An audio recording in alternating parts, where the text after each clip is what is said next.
Hi, everyone, and welcome. We'll give everyone just a quick moment to join us today as they're transitioning on.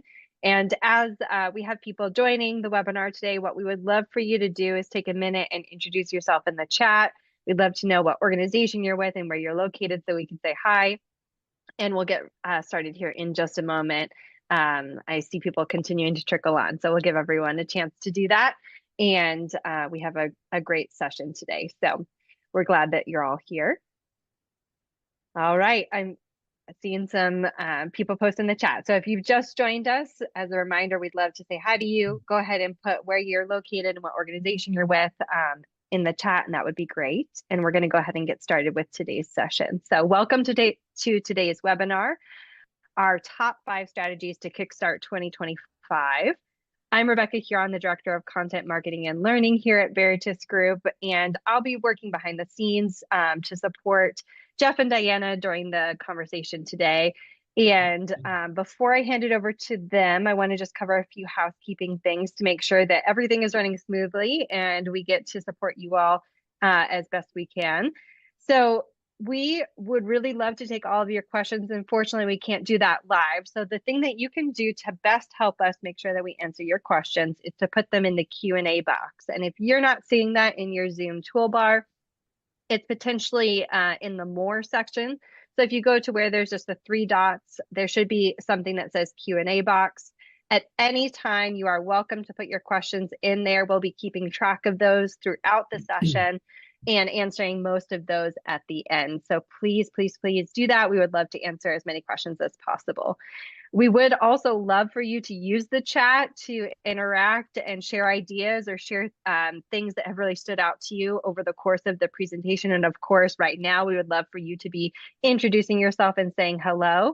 So feel free to use that, but just because of the amount of people on and the amount of chatter that's going to be potentially in that space, making sure your questions land in the Q&A box will be very helpful. And then I want to just make sure and remind all of you that we will send a recording of this presentation as well as a copy of the slide deck that will be sent to you via email tomorrow. So be on the lookout for that, and you're welcome to refer back to it. So if we go through any particular slide a little bit faster than you can take notes, don't worry, you'll get the slide and the recording tomorrow. And I think with that, I've covered all of my items. So Jeff, I'm going to hand it over to you.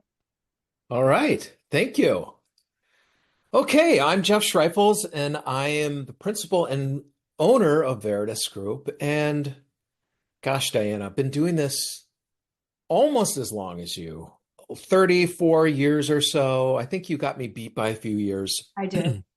But we've been doing this for a long time.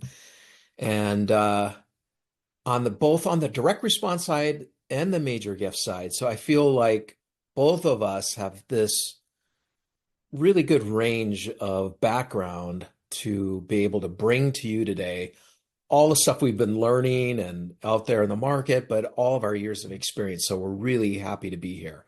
Diana. Thanks, Jeff. And we're both Philadelphia based, so we're both Eagles fans. Yes. Sometimes we just need to get that right out there. I've given my dog a phone full of peanut butter. I hope she goes into a food coma and does not try to burst in here. But yes, as Jeff said, I had 32 years frontline fundraising experience myself, managing fundraisers, all the stuff you do in development. Been there, done that, and been with Veritus just over 11 years now. In my off time, when I'm not talking to clients and gift officers all across the US and Canada, I'm usually out running or with my dog or hanging out with friends. So that's me. Awesome. Thank you. Okay, so now before we get started on today's topic, I just want to share a little bit about Veritus. Some of you on the call might be pretty familiar with us, but for those who aren't, we're passionately relationship focused and grounded in a data-driven approach. And this dynamic is critical to the system, structure, and strategy that we have found to be successful in mid, major, and plan giving programs. And we believe that for your organization to actually achieve your mission, you need to shift how you see donors and their role in your organization. But that also you need to be able to create partnerships internally and within your community. We've worked really hard to ground our approach in objective fact, not just our personal opinions. We formed our recommendations through insight from analysis of millions of donor records and work with thousands of fundraisers and leaders. And we've gotten to work with some pretty phenomenal organizations over the years who have helped us learn and develop our strategy and approach. Okay, so the first big one here is thanking your donors. One of the most important things you can do at any point of year, but especially at year end, is to promptly thank your donors. How quickly you acknowledge and thank the donor in a meaningful way, not just in a receipt, but can have a huge impact on the donor's connection to your organization. There are a few things to keep in mind to be as impactful as possible with your thank yous, especially as all the year-end gifts are finalized and processed. Our recommendation is to send a personal thank you, call, or handwritten note to your caseload donors and to anyone in qualification within 24 to 48 hours of the gift being received. So let that sink in, 24 to 48 hours. Diana and I have heard nightmares, especially around this time of year, where organizations take weeks, maybe it's not even until February, where a donor gets a thank you. You cannot let that happen. Now, I know 24 to 48 hours seems like a quick turnaround, but it's very important. And we've heard those horror stories over and over of what organizations have done to delay those thank yous. Just like in all of our other communication with donors, you need to consider the donor's communication preferences. If they prefer a text or an email, reach out to them that way. Just because a thank you call is nice doesn't mean that's what all of your donors would prefer. And as always, keep it relevant and meaningful to the donor. This is not the time to include inserts or share an annual report update. The impact should be focused on the donor and their giving. Now, for some of you, there might be a situation where a donor said a gift was sent, but you haven't seen it processed just yet. This can come up more with stock or DAF gifts, but it's possible with any type of a gift. You do not have to wait until the gift has come to celebrate that donor. And the donor may appreciate an update from you on the status of your gift. Checking in with the donor with an update on your gift, celebration of their impact, and a thank you for their ongoing partnership will reinforce the long-term relationship with that donor. And building on what Jeff just said is, I think you can be a great way to expedite the qualification process or engage more with your mid-level donors as well. So what do we mean by that qualification? Talking about that, it's qualification, the process itself or the term itself is specific to major gifts, but a similar mindset is applied in mid-level. The truth is there are two objectives and two realities that we're talking about at any time we're working with donors. The two objectives are you want to be relational, you're getting to know a real person, and there is revenue. So as you get to know the person, understand who they are, and you begin to relate to them in that way, the objective reality of the revenue is going to go up as you do that. The other reality is some of these donors are going to drop off. Maybe their interests have changed. In some cases, the donor has died, or maybe their giving has decreased for a particular reason. So they may come off your caseload and there will be new donors. So you're constantly having an influx of new donors, not hundreds at a time, but one here, two there, three there. So you have to keep that in mind as you're thinking about your process. And in January, that's going to be a bigger influx just because of the giving in December. And I know just real quick on the method the donor likes you to connect with them. The sooner you learn that, the better your relationship is going to be. But I do caution you not to make assumptions. I just was talking with someone the other day, a woman, 82 years old, and what she said was, please text me. I don't even read my emails. So get some assumptions out of your head of what people do and don't like and ask questions, all right? Yep. So let's talk a little about the economics of this. The reality is not every donor who meets your criteria for being in mid or major or planned giving even necessarily wants to connect with you in a meaningful way. And you know what? That's all right. The donor gets to decide. We know from all our years of work that 1 in 3 say yes to that kind of personal engagement. So if you're in major gifts, you're going to keep those 1 and 3, and those are the people you're going to work with. You're going to have a productive caseload. You're going to actually be able to increase the revenue because you're talking with people who want to go deeper. Now, in mid-level, you can keep those donors. You don't have to qualify them in the sense of two-way engagement. You're going to hold on to them unless their giving changes. That we're not saying you don't want to get engagement. You absolutely do, but you don't have to remove them from your caseload from that. So as we look at the qualification series, what you have in front of you is a 7-step series, which actually has some sub-steps. And and you'll get this tomorrow, so don't stress out about jotting down what's on here.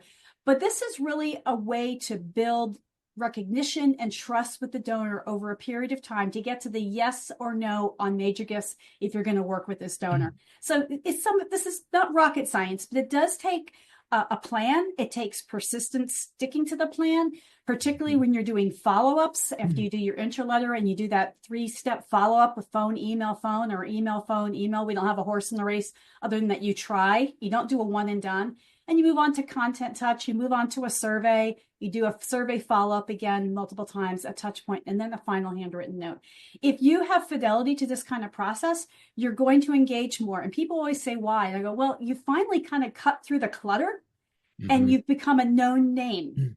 If you just send a letter and call one time, they don't know who the heck you are. Right. So that's why we have this kind of a process. And in mid-level, Jeff, you can go ahead to the next slide. It's very similar. The difference is in mid-level, we don't have that final handwritten note. Because remember, in major gifts, you go through the process. If they're not responsive, you're going to write a note, something like, Jeff, sorry, we haven't been able to connect when I reached out over the last couple of months. If you have any questions or concerns, feel free to reach out to me. That's a signal that I'm no longer going to be reaching out to Jeff. That's the first and only time it becomes Jeff's responsibility to reach out to me if he wants engagement. And some people do like, oh, I've been meaning to get back to you. That does happen. In mid-level, we don't do that because, again, you keep them in the caseload or portfolio unless the giving changes. All right. So now that we know what qualification is and means and how you go about doing it, how do you use that to expedite things in January? If you think about it, if you're new at your job and you have a brand new group of donors you're working through, or even if you've been around for a while and you've been going through a process, definitely let current giving expedite or move people up faster in your list or to go back to, because if they've just given, your thank you call is good. They're going to be much more receptive to talking to you or replying to an email because they've just given a gift and they're feeling good about what they did. At least we hope they are, right? And so you can build on that positive experience the donor has had about giving. And what Jeff said before about the 24 to 48 hours, if you can do that, that is fantastic. I personally worked at a nonprofit and we had a rule. It didn't go in the bank until it was in the CRM. Believe it or not, the batch closed, in the CRM was done, and then the money went to the bank. That way, every gift officer, we actually were notified that day before close of business. If you can pull that off, all the more power to you. It really does help. So awesome. It really was an incredible thing. And it just kept everyone focused on, we're doing this because it matters to the donor. We don't want them to have anxiety. Did you or did you not get the gift? And I know a lot of people we're talking to don't have power to make these decisions, but you can ask about those things and you can do whatever you can to go make it go faster. But regardless of the order that you're working in your qualification process or your inter-series, take time to leverage that thank you call and turn it into an introduction call as well, right? Because now you can go deeper. Not just, hey, thanks for your gift. Get off the phone. Have some questions you're going to ask. Go back to your introductory call structure. Use that. Think about some things that have just happened. If this is January 2025, what's happened in 2024 that you can mention and bring up? This happened. Thank you. You helped make that possible. Think about it this way. You're making a call to somebody. What's the value to the recipient? Why would they bother to listen to you? Bring something that's going to show them that you bring value. You're helping them understand their impact, or you're giving them information that matters to them. So that's what you want to do. Anytime you pick up the phone, have a real reason, not just, hey, how you doing kind of thing. Okay, yeah. Jeff, back to you. All right. One of our favorite things to recommend in January is to do a year in review. And we highly encourage you to do one focused on the donors and one where you take time to look at your strategy and your own approach. So during a year in a review with donors, it can be a really powerful way to show the impact they are making and creatively connect them to the mission. This usually should be casual, not like an annual report, and be very oriented around the donor's passions and interests. Think about the stats you have and how they can relate to the donor individually. You should also look for milestone opportunities to share. Look for milestones that just happened or will happen. For example, 10 years of giving or reaching $500,000 of giving, and show the donor their impact over that time. One of the most valuable things you can do besides showing your donors how they're making a difference for you is to spend dedicated time reviewing your year. Here's some questions I highly recommend for you to review. What strategies worked well? Which didn't? Where do you feel like you need more support or information to do your job well? What opportunities do you want to pursue? What resources are needed to do it? And which donors do you need to learn more about in the new year? These are really important questions to ask yourself as you evaluate.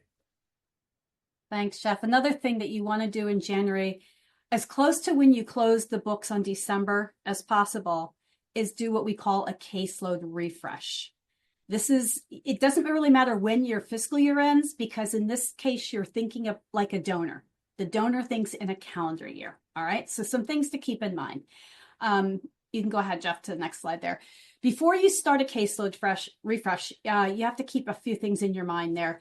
The timing of your fiscal year could also impact this. So if your fiscal year end ends, not easy for me to say, March 31, you might approach this a little bit differently, but that's not the norm. It's often a lot of June 30, September 30, or you're a calendar year person, which is perfect. So do keep that in mind. You're not going to do this in January and then again in April. That would be a lot of work and be a little insane. Yeah. You want to also remember it's okay to let go of a donor. But remember, relative to where you are in your fiscal year, if you just close a fiscal year, that's not a problem. But if you're in a fiscal year, that might have a budgetary impact or a revenue impact, how things are counted in your organization. And we recognize that. So we want you to have the most productive caseload possible. But you do need to have the conversation with your manager about this to be sure that making changes doesn't create unintended consequences. If you need to hold on to a donor, you could make it more of a passive hold until a later time, and you can swap the donor out, but maybe no longer be actively reaching out, because you've got to think about your workload too. We're not saying, oh, suddenly your 150 caseload can grow to 200 because you've got to hold on to 50. So just be smart there. Consider where the donor is best served. Maybe it's time for the donor to be in the mid-level program where it's a different kind of outreach, or maybe it's even plan giving. Maybe they've been a current giver who also has an estate gift, but their current giving has changed such that they don't belong in major gifts anymore, and the plan giving team can do the proper stewardship. Or maybe it's even mass mailing. Maybe the donor, as you've gotten to learn and understand and know what the donor cares about, maybe you had a false positive on your qualification. You thought they want engagement and they don't. That's a good point. It's okay. What you want to do is have the donor have the experience that's meaningful for them. And that's when their giving will continue, right? And finally, do a really honest gut check with yourself on where you are. I used to export my donors every 6 months into Excel. And I would look and I'd ask myself, well, when's the last time I really talked to them? Not just, hey, when was the last time I met with them? And if it was 6 months or longer, and you're now here in January, create a plan to double down on getting re-engaged with those people. Really be truthful with yourself. Sometimes it's shocking, but it's okay. It is what it is. Just don't let it remain that way, right? So let's look at your major gift side first, and then we'll look at mid-level second. So you want to remove donors who aren't engaging any longer, or they no longer meet your giving criteria for being a major gift. We understand there are exceptions. We want you to be smart about it, but don't worry about letting some of them go. As I said before, move the donors to the right part of the pipeline. The other thing to think about is adjusting your tiers. In Veritus, we talk about tiering your donors A, B, C. A with the highest economic potential, B in the middle, C at the lowest. Tier A is the smallest grouping of people, 10 to 15% of your donors. So recalibrate a little bit here. And maybe somebody that was an A is really giving at a B level, or a C donor suddenly is an A level donor. The reason is you want to think about your plan and how much time and effort you're putting into that engagement. You're going to put the most time, creativity, and effort in your tier A. So that's a good thing to do at that time.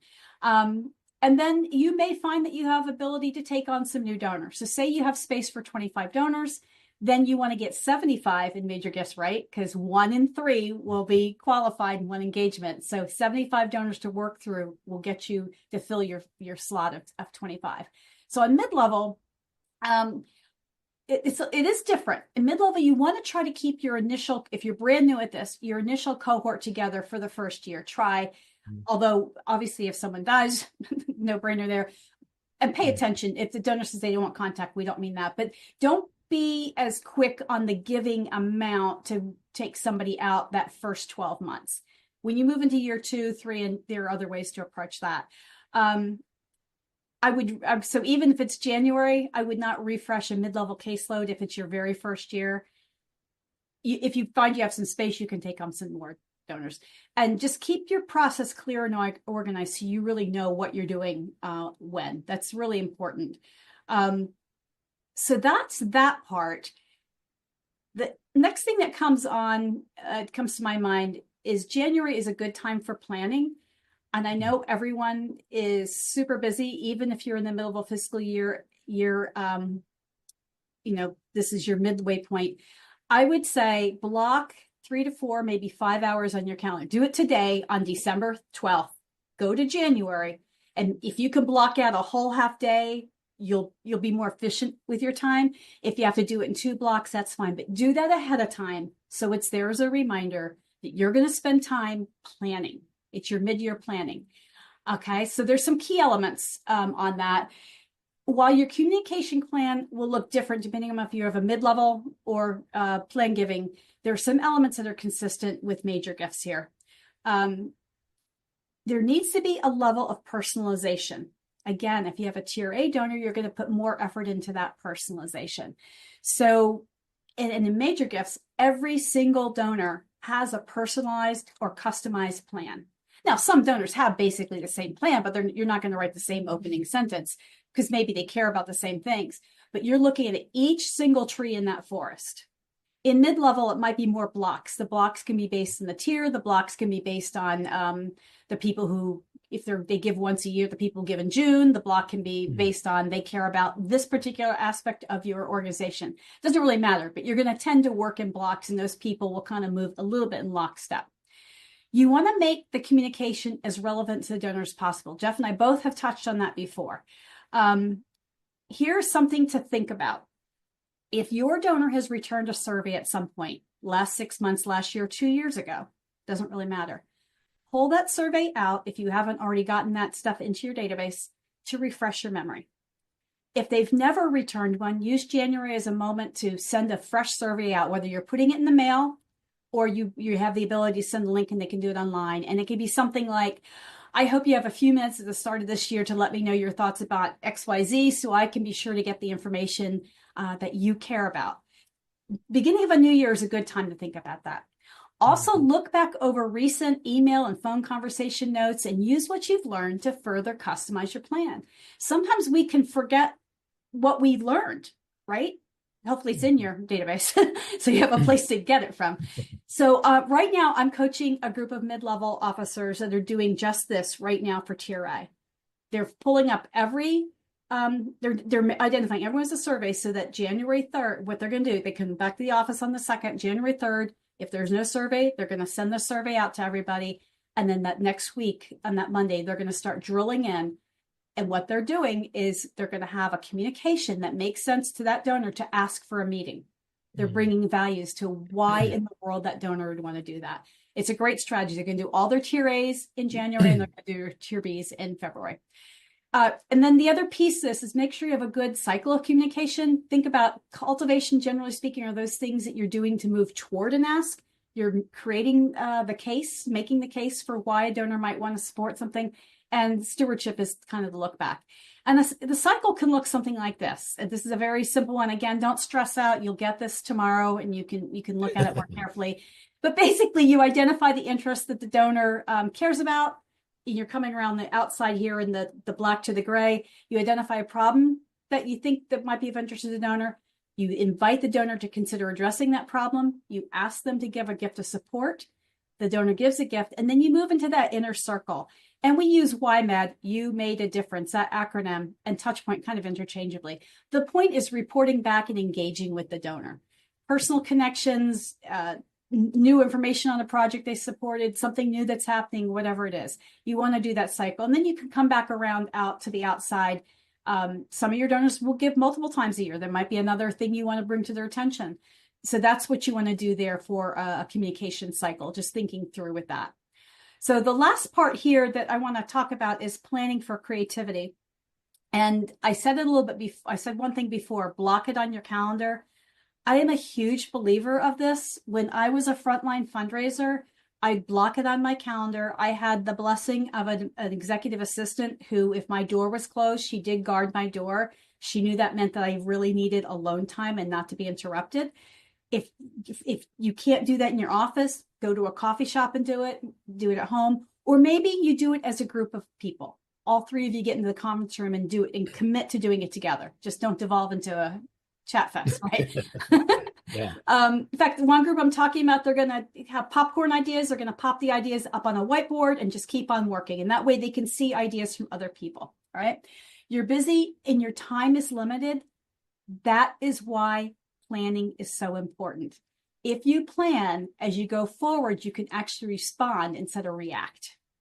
If you don't have a plan, you're constantly in reactive mode. If you have a plan, you can adjust your plan and respond and move forward. And there's a world of difference between responding and reacting. Just think about your adrenaline alone when you do that. So dedicate the time to stay on track to do that. The other thing is, as you're thinking about it at the beginning of January, what are the resources you use? What are your go-to things to find information? Have that ready. A trick I like to use to help myself manage things, I get a lot of really creative and fun e-newsletters and things like that. I have my inbox rules. It goes right into this folder it's called Touchpoint Ideas. Even though I'm not an active fundraiser, I do it because I'm getting ideas for the people I coach. That way it does not distract me during the week. And I always had an hour on my Friday mornings for planning. Friday morning, I would open that up and look. And then if I was doing a big planning like in January, I had a place to go to get me going. So if you can be disciplined like that, that really helps you. And then you go to the next slide. I'm just going to walk you through a simple plan. Jeff, you can actually let them all flow in together because I think it's kind of hard to explain. But in November is the ask there.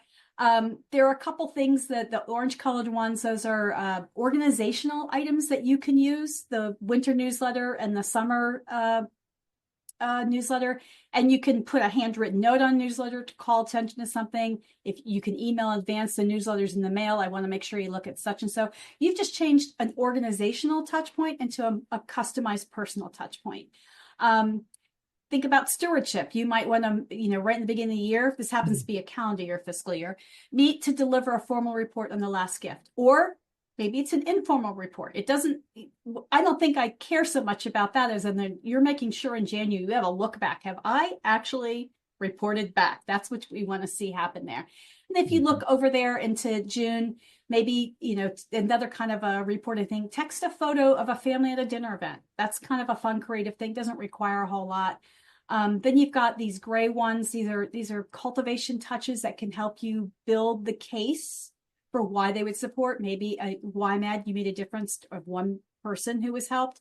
Maybe May, a local story on a soup kitchen from the Philadelphia Inquirer. This is from a Philadelphia perspective, by the way. Maybe in July, your organization has a day at the Phillies. So invite them to join the Phillies or wherever you live. It's some sporting event. A lot of organizations do that. Maybe you invite them to a soup kitchen to meet families and they actually physically come. You can see you're getting closer to an ask when you're getting that intentional. And then maybe the next month you're following up on some things that came out of that face-to-face meeting or on-site visit or tour or whatever it is. And then just think personally about the donor. What do they care about? Maybe they are urban and they love gardening and you hear something on National Public Radio. You send them a link to that story. It's got nothing to do with feeding the homeless, but it feeds their soul, all right? And then maybe in December, you do a Christmas card from children or a Hanukkah card or a holiday card or something, or you might do that even in November for Thanksgiving. That's a pretty straightforward plan. And again, tomorrow you can look at that and you can mimic it, and there will be, the different colors represent different kinds of touches. So it's mixing it up with stewardship, organizational information, cultivation steps, personal touches, and an actual ask. It's perfect. Okay, Look, I you ran did that through plan. that. You did the plan for one donor in like a minute, so you can do it. You really can. And once you do one, you start thinking about it. Now, in mid-level, you're thinking in terms of blocks, and you want to, again, there's your tiers A, B, C. You want to think about what's my protocol for thanking a donor, and you want to do that very quickly at tier A, 24 to 48 hours. Now, we give you more time here because you're dealing with 600 donors, and we understand that. So you want to make sure your calls and your notes are happening within a week for sure. But we understand the pressure you might be under. But think through. You might want to do a phone call touch point. You don't know what the content's going to be yet, but if you're doing a phone call touch to your entire caseload of 600 donors, allow yourself 3 full months, because 90 days is really more like 42 work days or something like that. And you're going to want to personalize as much as you can at tier A, less at B, less at C. And on the phone calls, you might be doing 3 or 4 attempts during that 90-day period, right? Tier B, you might be trying 2 to 3 attempts. Tier C, 1 or 2, hopefully. See, that's where you can manage 600 with a communication plan. This has other ideas with the email touch, using a survey, again, that kind of, you get the point. And you can look at this more carefully. But the thing is to map it out as far as you can, all right? Then you just want to use whatever you have available to use when you're talking with donors. There's information in your direct mail, social media, marketing materials, blogs, and articles. Look internally to what you have available and repurpose it. You could say, hey, well, I work with a client right now that the general manager of a station wrote an email to the entire team about something. It was very inspiring. And he gave the gift officers permission to take that and use it with some donors. So that's an internal communication. And then the gift officer could say, hey, blah, blah, blah, or our general manager said I could share this with you. I think it will inspire you. So all you had to do is choose the donors and write an opening sentence. But it's powerful because it was something very personal and inspiring. And then the donor is brought into things, right? You just brought them in as an insider. So just look at what you have. You do not have to reinvent the wheel. There's usually a lot of things you can use to communicate with your donors. Phew! I get to breathe. That's awesome. You're next. All right. Okay, so I know we said we give you our top 5, but I had to include a bonus one because thanking your team is really, really important. You simply couldn't have done all of your donor communication and outreach you did over the last year without a full team. So this is not a comprehensive list of who to thank, but this should give you a good idea. So essentially, everyone who shared stories, stats, helped with a donor offer, or joined you for a meeting is a great person to reach out and to thank. And be sure to celebrate any gifts that came in because of their help. So here are a few tips for how to thank your team meaningfully. First of all, be specific. And this is important because it goes back to all of us wanting to be known. And if you can be specific in your thank to let them know, oh, they really did see that I did something here, that it was something specific, it's going to be much more meaningful for the person who receives that thank you. So be as specific as you can. Share your impact, gifts that came in because of their support when possible, and take a similar approach as you would with a donor and keep it very relevant and meaningful. It's so important. I know your job is hard. You've got to thank your donors, but you also do need to thank the people, the support people, the program people, the finance people, everyone that's helped you deliver what you need to deliver to your donors every day. And it will make an impact, and it will actually help you in the years to come that you're working with the organization if you take that time for your staff as well. So I can attest to that firsthand as a gift officer, going back to the woman who prepared the graphics that really did make a difference to the donor's eyes lit up. So when I went back and told the graphic designer that, she was like, wow. And she was much more willing to help me in the future too, because she knew it was going to result in something. That's right. That's right. Awesome. Well, thank you both so much for all of this insight. And I know we have some great questions. We're going to get to those in just a moment. But I wanted to just let all of you on the call know that right now, if you use the code on the screen, which will also be in your emails, you can get 15% off one of our certification courses. So I know that Diana and Jeff just went through a ton of information. And a lot of that methodology, we go into in greater depth in our certification courses. So if you are looking to gain additional insight and skills and really be able to launch into 2025 with a system and structure that is going to help you be successful, we would love for you to take advantage of this offer.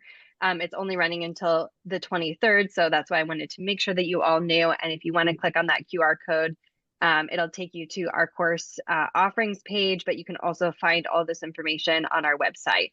All right.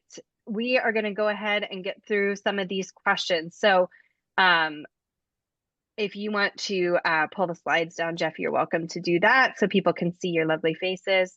Oh. But we had a lot of really great questions about this survey. So I did want to call out that I put in the chat a link to our community hub. It's free to join. We have discussion spaces there, and we have one specifically about qualification. We get questions all the time about surveys and also people sharing examples all the time. So you can hop in there, find some great examples, and also share yours and get feedback on it. So just wanted to call that out as a great resource. But in general, Diana, can you kind of share what are the types of questions that we want to ask for that? And what are some of the parameters that we try to put around the survey or the questionnaire, as we sometimes call it? Yeah, the survey, it's an instrument, and I actually recommend you do it both in the mail and have an electronic version where you send a link and they do it. They work together very well. Some of it's very basic. If you have a suite of programs that you offer, maybe there's 10 different things your organization does. One thing would be for them to identify those that matter most to them. You can have them rank them or just check them off. That's up to you. Asking, I think understanding their engagement overall, not just with your organization. You can have a list of they support K-12 or social services, or they care about veterans issues. There's a standard list of nonprofit industries. That's going to help you understand their philanthropic mindset overall. But also sometimes there's an intersection with what you do. So you find out they really care about animal welfare. And even though you're public media, you might be doing stories on that. So you can tie those things together. So it really helps you understand the donor. You want to ask their communication preferences. And I want to stress it's preference, right? So they may prefer a phone call over an email. That doesn't mean you never email them. But when you do the email, you say, I know you prefer phone, but I want to make sure you got this in case you want to look at it later. So you have to be smart about that. So you find out if they, do they prefer texting?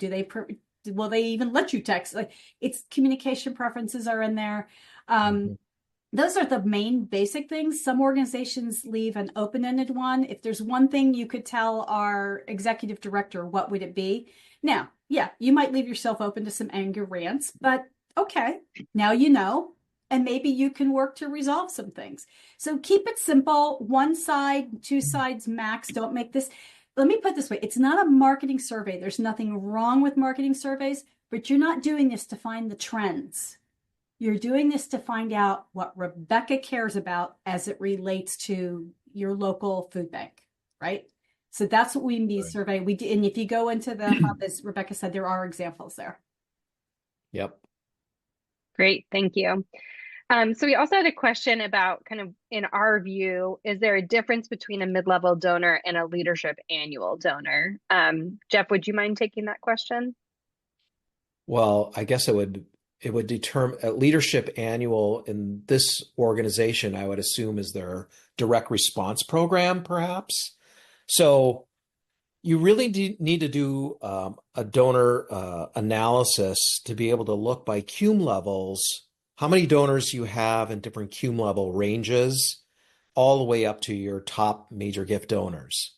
When you do that exercise, you'll get a very clear picture of who's a major donor, who's mid-level, and who is your annual leadership donors or your direct response donors, because it'll be very clear. You'll see that you probably have a majority of your donors in the 100 to 250 range. That can encompass donors who are giving $50 at a time, maybe twice a year, 3 times a year. You'll see more of those donors. And then you'll see less and less donors of somewhere in the 500 or 1,000 range. That typically is where we see mid-level. It depends on your size, obviously, but somewhere like 500 plus, to 9,999 is a typical area for mid-level. And then above that is major gifts. Some organizations, that's lower for major gifts. It's 5,000 or 2,500, even 1,000 could be major gifts. But if you do an analysis that looks at your donor cum levels by range of gifts, you'll be able to figure that out. And your CRM probably has, it's called a pipeline analysis usually. Yeah. Probably built right in, and it's often just the one button away from running it. And you really, when you see that graph chart, it just shouts at you where your areas are. Absolutely.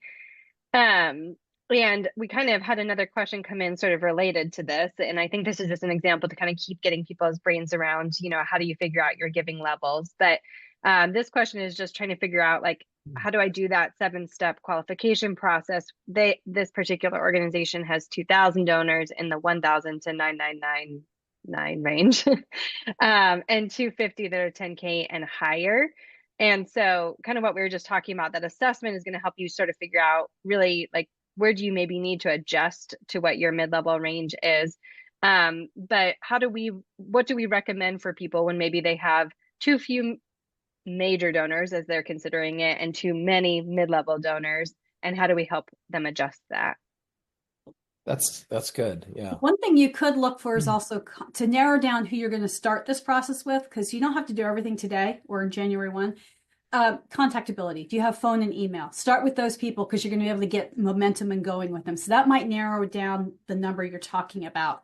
If you're talking about, should you have a hybrid caseload because of the swing, it's a little hard. It would be better to have one person really focused on major gifts and I agree. Maybe dip down lower. Yeah, I think you might want to consider moving down the floor of what you call a major gift.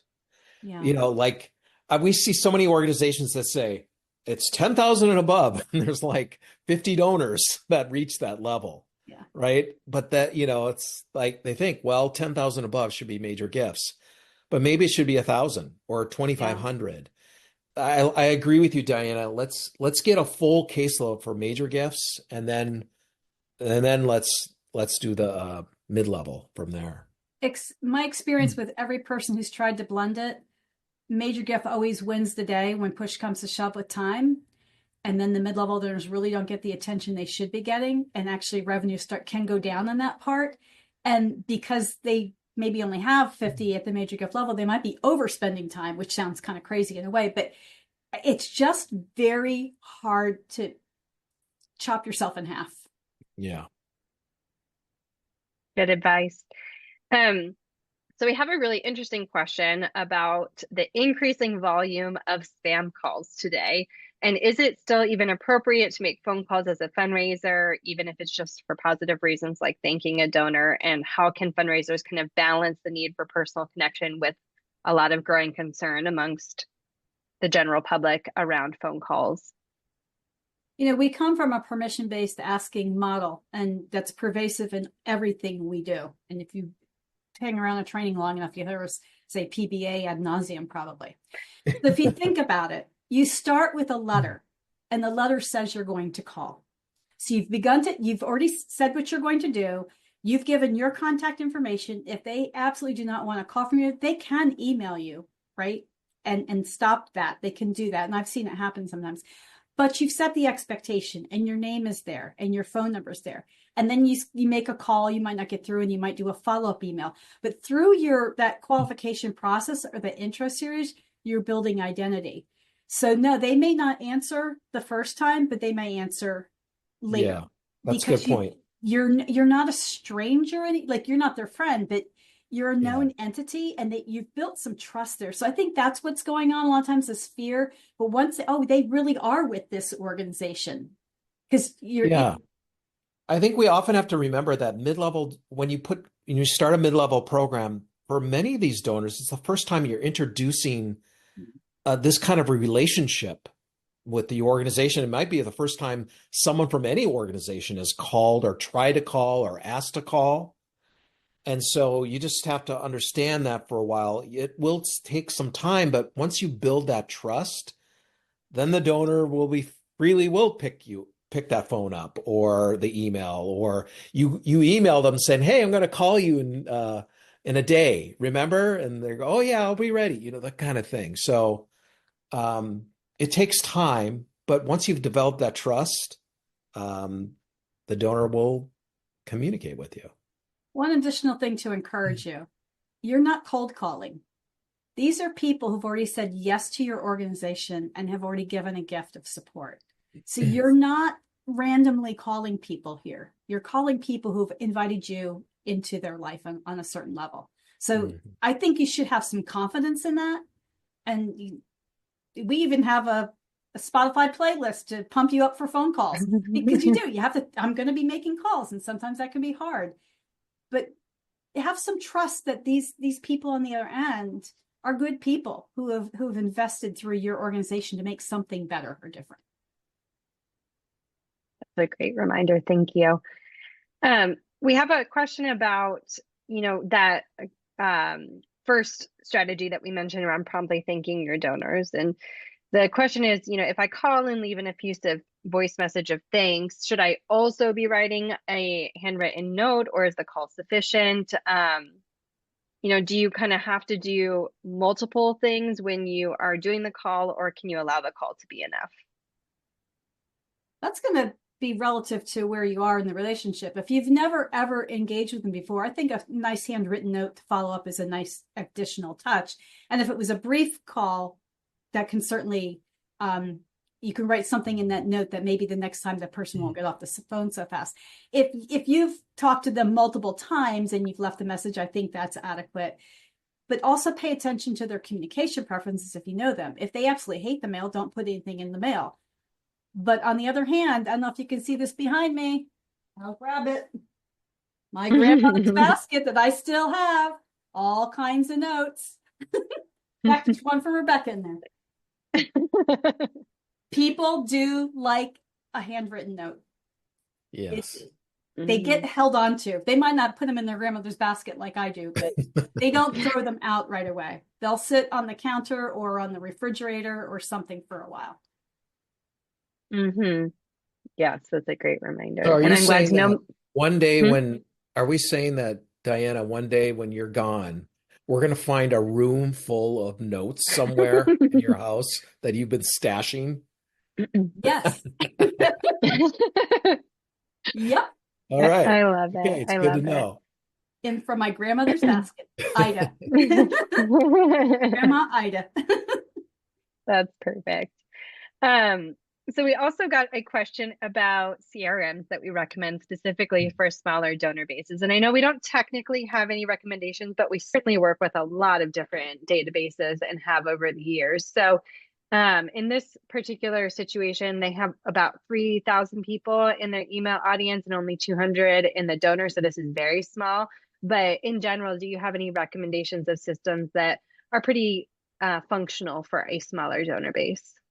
Bloomerang. I'm on the board of a small nonprofit. We use DonorSnap. These are economical. They're right size for those smaller ones. There are several others. Those are the two I'm familiar with. And I actually use DonorSnap. So it does a decent job on the relationship side.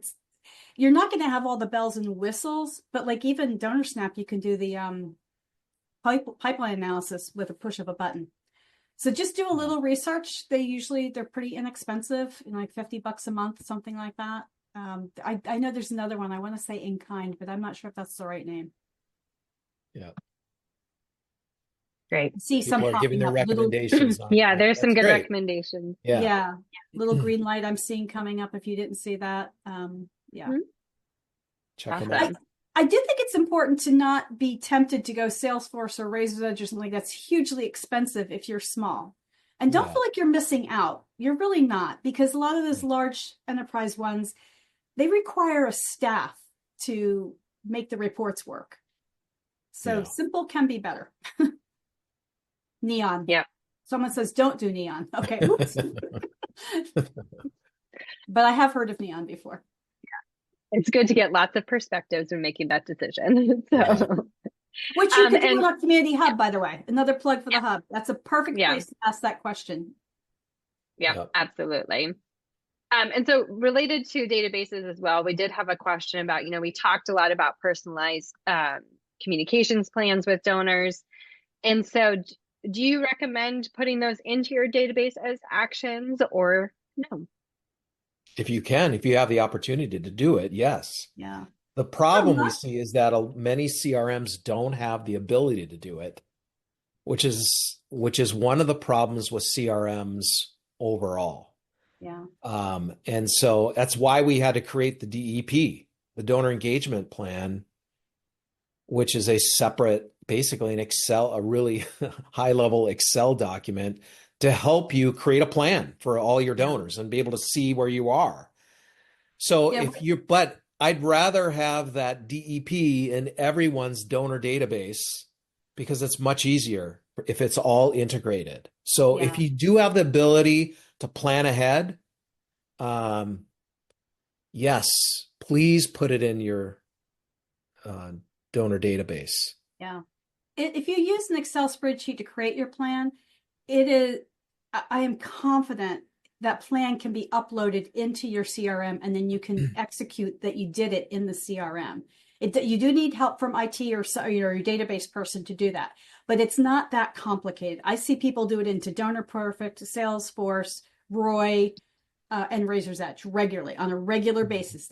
What's nice about creating your plan and what we call our donor engagement plan, it's so easy because you can see linearly with a donor or you can see vertically with a month. That's one of the advantages of planning and thinking and being creative there. But that can be uploaded into a CRM and then you can work out of your CRM. Yeah. Absolutely.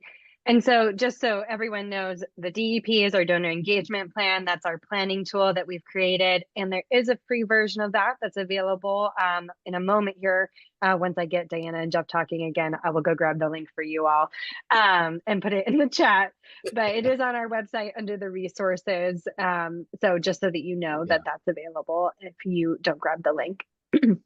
All right, so we have a question about mid-level. So I'm just going to read this out because it's a little bit long, but it says, can you speak a little towards the discovery process when a mid-level donor has some trigger or a data point in their wealth screen that indicates they could be a major donor? How do you navigate moving that person from the mid-level officer to the major gifts team and the feeling that the mid-level officer might be giving up a donor or that donor revenue?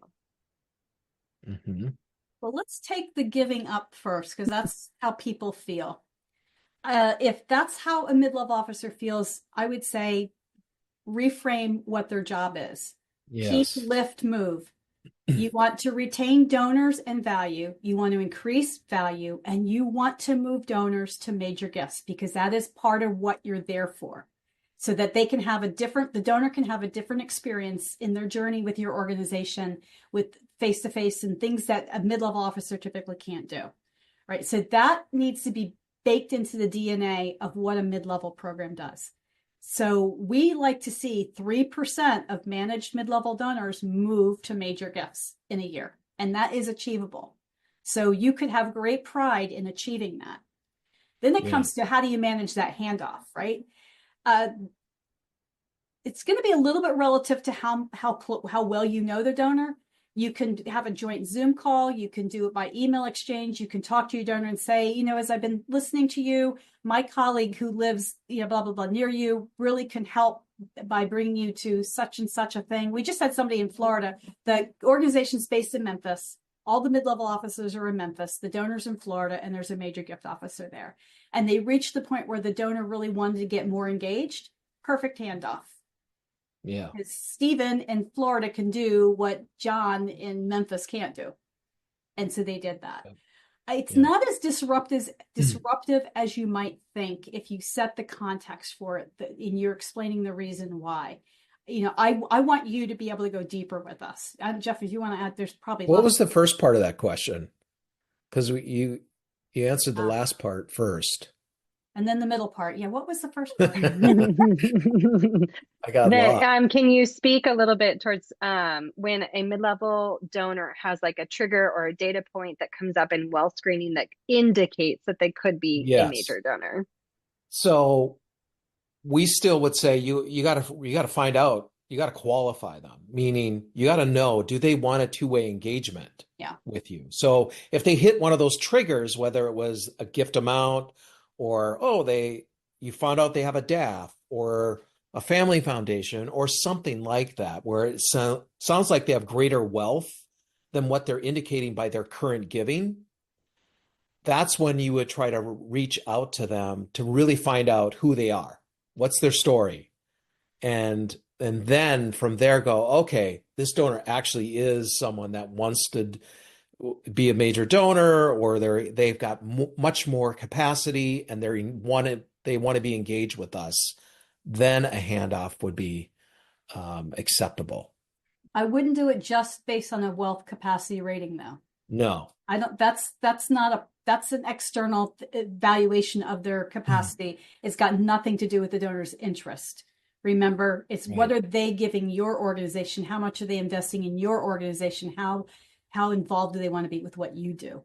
Because you could have the capacity out the wazoo and not care about like you give $300 or $3,000, but you're never going to give 100,000 because it's number 12 on your hit parade. The wazoo. Yeah, I know. Really technical word. I love it. No, this has been really great conversation, and I think we've gotten through the submitted Q&As. So I wanted Diana just to give a quick moment for you to give any kind of final bits of advice or anything that you're currently talking to your clients about right now. As you know, obviously right now they're in the midst of just the year-end frenzy. Is there anything, words of wisdom for now or for January, that you can share with everyone on the call? I'll repeat what I said in our Veritus team meeting yesterday. Last spring, my colleague Karen Kendrick wrote a blog on this, and she had a wonderful reframe. So when you're coming against something that's hard to do, maybe you don't like to do it, or it just seems overwhelming, shift from I have to do to I get to. Just say that I get to do this. I get to make these thank you calls and interact with people who support this work. I get to write letters to people who want to solve this problem. I get to update my CRM so that I know what to do in the future. I'm honoring my donor, and the next person has something to work with. Just keep thinking that way. I get to. I love it. Well, I can't think of a more perfect way to wrap up this call. So I'm going to let that be it. But thank you all so much for your time. Thank you to Jeff and Diana for all of the wisdom that you shared today. As a reminder, you will get a copy of the slide deck and a recording for this webinar tomorrow via email. You can join our community hub at any time. We would love to have you there and continue this conversation. And if you ever need us, we're just an email away. And we wish all of you a very successful year end and happy holidays. Thank you and take care. Bye, y'all.